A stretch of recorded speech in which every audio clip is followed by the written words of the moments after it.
Hello everyone. Today we'll be going to discuss about the provisions under the Maternity Benefit Act 1961 relating to right to payment of maternity benefits.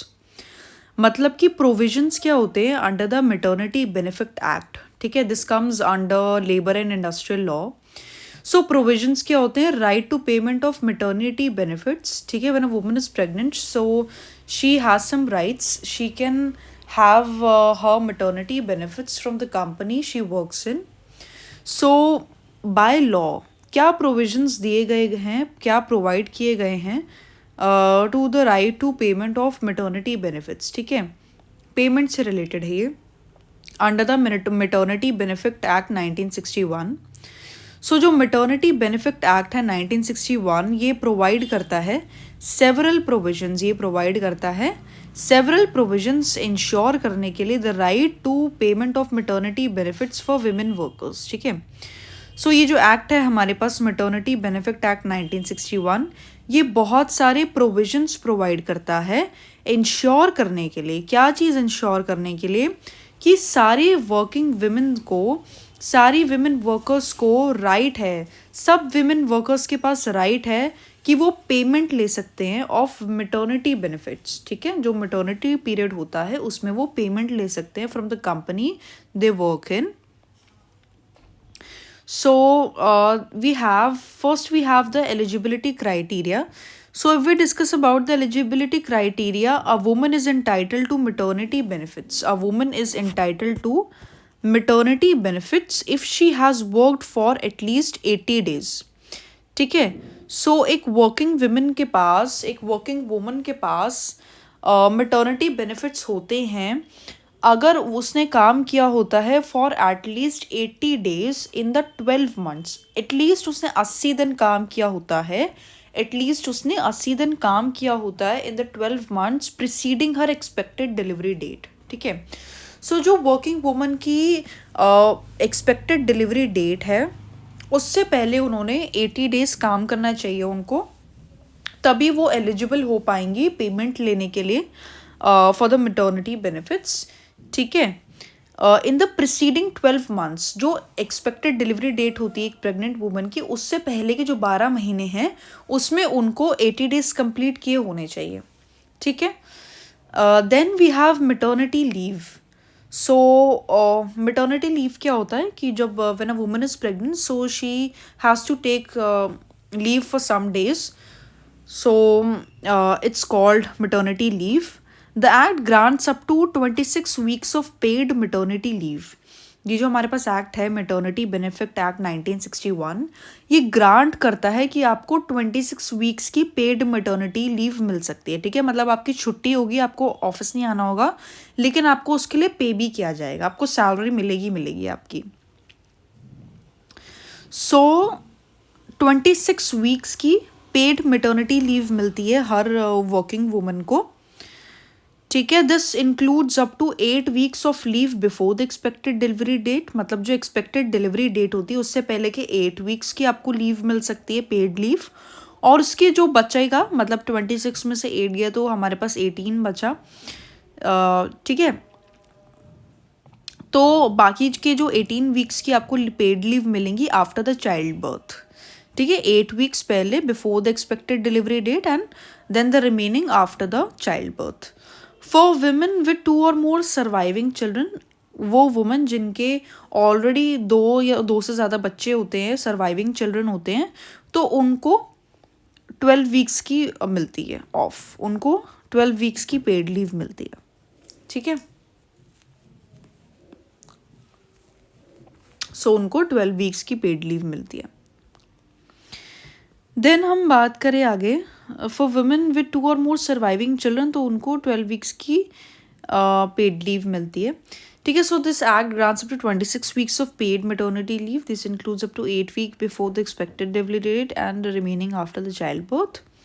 और जो working women होती है जिनके 2 या 2 से ज़्यादा children होते हैं उनको 12 वीक्स की पेड मैटरनिटी लीव मिलती है.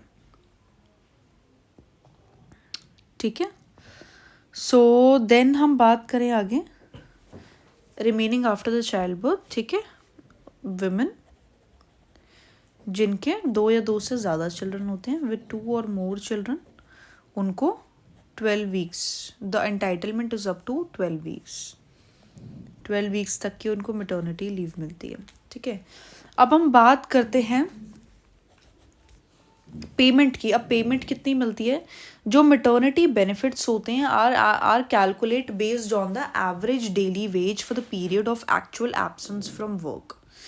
ठीक है, अब हम नेक्स्ट पॉइंट की बात करें। So this is the payment. At the end, I'll give you the recap with the help of a flow chart so that you can understand the concept better. ठीक है, अब पेमेंट जो है calculate की जाती है, पेमेंट कैलकुलेट की जाती है based on the average daily veg, based on the average daily wage for the period of actual absence from work. ठीक है, डेली जो आपका एवरेज डेली वेज होता है वो आपका कैलकुलेट किया जाता है। ठीक है, of actual absence from work. This ensures that women receive their regular wages during their leave period. ये इंश्योर करता है कि जो वुमेन है वो रिसीव करेंगी regular wages during their leave period. ठीक है, ये इंश्योर करता है कि जो विमेन है उनको वो रिसीव करेंगी रेगुलर वेजेस, मतलब उनको की रेगुलर वेजेस मिलेंगे उनकी लीव पीरियड के बाद। ठीक है, सो वर्किंग विमेन को रेगुलर वेजेस मिलेंगे during their leave period, during their leave period.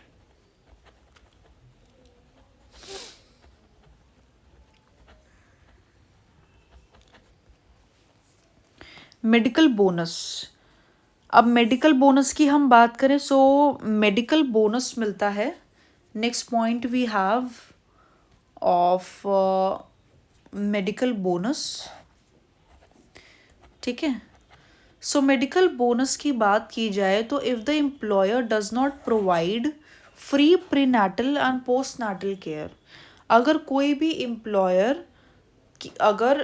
Employer provide नहीं करता प्री नैटल या फिर पोस्ट नैटल, प्री नैटल मतलब कि एक्सपेक्टेड डिलीवरी डेट से पहले का लीव और उसके बाद पोस्ट नैटल मतलब बाद की लीव, केयर प्रोवाइड नहीं करता, तो मेडिकल बोनस जो है 3500 का वो प्रोवाइड किया जाता है। एंड ये रिवाइज भी हो सकता है सब्जेक्ट टू रिविजन्स। ठीक है, ये अमाउंट रिवाइज भी हो सकता है।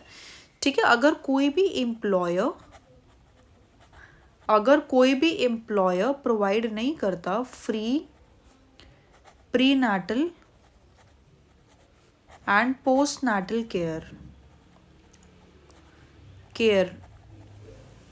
अगर कोई भी एम्प्लॉयर प्रोवाइड नहीं करता free prenatal and postnatal care, तो मेडिकल बोनस मिलता है ऑफ ₹3,500।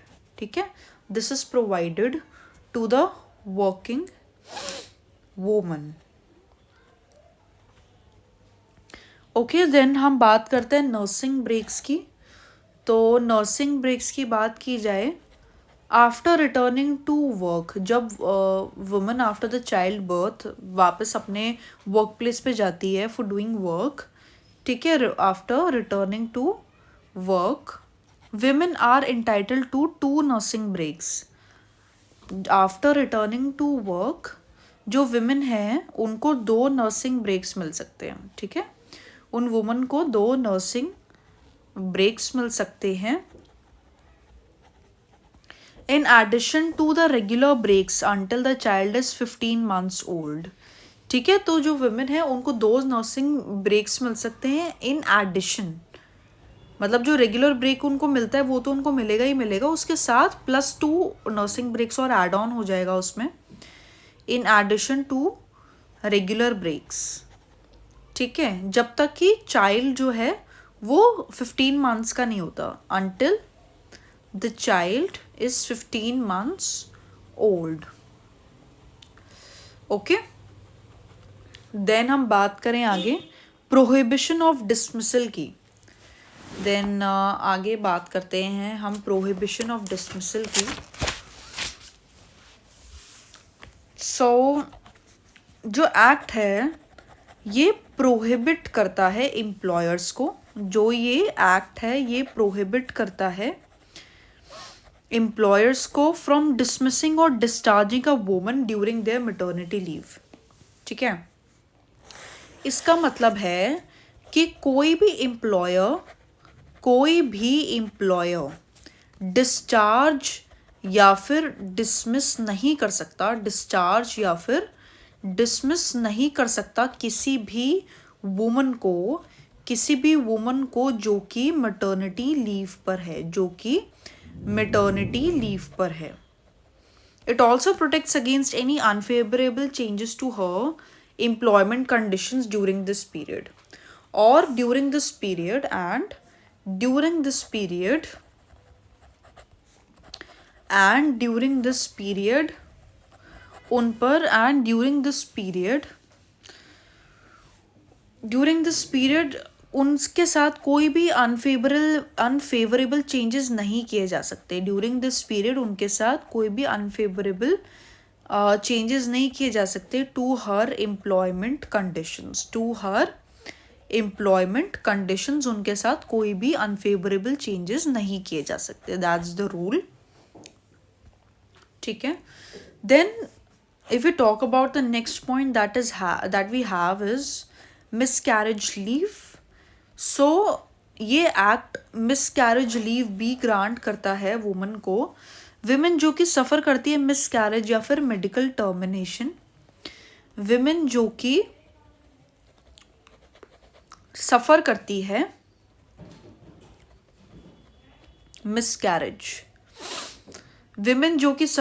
है मिसकैरेज या फिर मेडिकल टर्मिनेशन, विमेन जो कि सफ़र करती है मिसकैरेज या फिर medical termination of pregnancy are entitle to 6 weeks of paid leave. ठीक है, अगर कोई भी विमेन मिसकैरेज करवाती है या फिर मेडिकल टर्मिनेशन कराती है प्रेगनेंसी का, तो उनको 6 वीक्स की पेड लीव मिल सकती है। Fine. Then the last but not the least, it's illness arising out of pregnancy. So अगर कोई भी illness arise होती है out of pregnancy, अगर कोई भी illness arise होती है out of pregnancy, तो वुमेन 1 month का एडिशनल लीव ले सकती है। विमेन 1 month का एडिशनल लीव भी ले सकती है। विमेन 1 month का एडिशनल लीव भी ले सकती है विद वेजेस। ठीक है, मतलब उनको वेजेस भी प्रोवाइड किए जाएंगे। If they suffer from an illness related to pregnancy, अगर कोई भी इलनेस होती है रिलेटेड टू प्रेगनेंसी और डिलीवरी, कुछ इलनेस है, प्रीमेच्योर बेबी हो गया, प्रीमेच्योर बर्थ हो गया या फिर miscarriage. Okay, so this was all. And एक बार एक रीकैप ले लेते हैं। ठीक है, so let's talk about the recap की हम बात करें तो हमने आज पढ़ा कि क्या प्रोविजंस होते हैं of right of payment, of the right of payment. ठीक है, of the right of payment of maternity benefits under the maternity benefit act 1961। ये प्रोवाइड करता है सेवरल प्रोविजंस जो कि इंश्योर करते हैं right to payment of maternity benefits for women workers. ठीक है, अब एलिजिबिलिटी क्या होती है कि एटलीस्ट जो मैटरनिटी बेनिफिट है वो तभी एंटाइटल होता है अगर जो विमेन है वो एक्सपेक्टेड डिलीवरी डेट से पहले के जो 12 महीने होते हैं उसमें एटलीस्ट 80 डेज उन्होंने काम किया होता है। Then we have maternity leave, ये ग्रांट करता है 26 वीक्स की paid leave to the women worker, और 8 वीक्स की उनको बिफोर मिलती है, before the expected delivery date and remaining after the child birth. और जो वर्किंग वुमेन जिनके 2 या फिर 2 से ज़्यादा ऑलरेडी सर्वाइविंग चिल्ड्रन होते हैं तो उनको 12 महीने की लीव मिल जाती है। ठीक है, अब हम बात करें आगे पेमेंट की, तो पेमेंट कितना मिलता है ये कैलकुलेट होता है एवरेज डेली वेज से। विमेन को रेगुलर वेजेस मिलते हैं during this leave period. Then if we talk about the medical bonus, medical bonus क्या मिलता है, एम्प्लॉयर फ्री होते हैं अगर कोई भी एम्प्लॉयर जो है वो प्रोवाइड नहीं करते फ्री प्री नाटल या फिर पोस्ट नाटल केयर, तो जो वर्किंग वुमेन होती है उनको मिलता है 3500 का मेडिकल बोनस। ठीक है, और ये रिवाइज हो सकता है amount. Then if we talk about the nursing breaks, तो जब वुमेन वापस जाती है काम पे, when she returns to the work, तो उनको जो है 2 नर्सिंग ब्रेक्स मिलते हैं in addition to the regular breaks until the child is 15 months old, जब तक कि चाइल्ड 15 मंथ्स ओल्ड नहीं हो जाता। तो ठीक है, so we discussed about eligibility, maternity leave, payment and medical bonus, and then regular breaks, nursing breaks. These are called nursing breaks. We talked about eligibility, payment and maternity leave कितने की मिलती है, कितने टाइम की, and we talked about this medical bonus and the nursing breaks, उनको कितना मिलते हैं। ठीक है, so let's discuss about the rest of the points now. एक बार recap इनका भी ले लेते हैं। So आगे हम बात करें, we have prohibition of dismissal. इसका मतलब है कि कोई भी एम्प्लॉयर किसी भी वर्किंग वुमन को डिस्चार्ज या फिर डिसमिस नहीं कर सकता। ठीक है, during her maternity leave during this period, और ड्यूरिंग दिस पीरियड वो कोई भी अनफेवरेबल चेंजेस भी नहीं कर सकते to her employment conditions. Then we have miscarriage leave, अगर कोई भी वर्किंग वुमेन का मिसकैरेज होता है या फिर मेडिकल टर्मिनेशन होती है तो उनको 1 मंथ की उनको 6 वीक्स की पेड लीव मिलती है। तो उनको 6 वीक्स की पेड लीव मिलती है। और illness arising out of pregnancy, अगर कोई भी इलनेस हो जाती है ड्यूरिंग प्रेगनेंसी, डिलीवरी के टाइम पे, या प्री मैच्योर बेबी हो जाता है या फिर मिसकैरेज हो जाता है, तो फिर जो वर्किंग वुमेन होती है उनको 1 मंथ की एडिशनल लीव भी वो ले सकती हैं विद वेजेस। ठीक है, सो वो 1 मंथ की एडिशनल लीव भी ले सकती हैं with payment with wages. So ये हैं prohibition of dismissal and miscarriage leave होती है, और illness arising out of pregnancy. So first है हमारा eligibility, then maternity leave, then payment, then medical bonus, nursing breaks, prohibition of dismissals and miscarriage leave, and the last is illness arising out of pregnancy. So this was all for today. I hope you liked it. Thank you so much.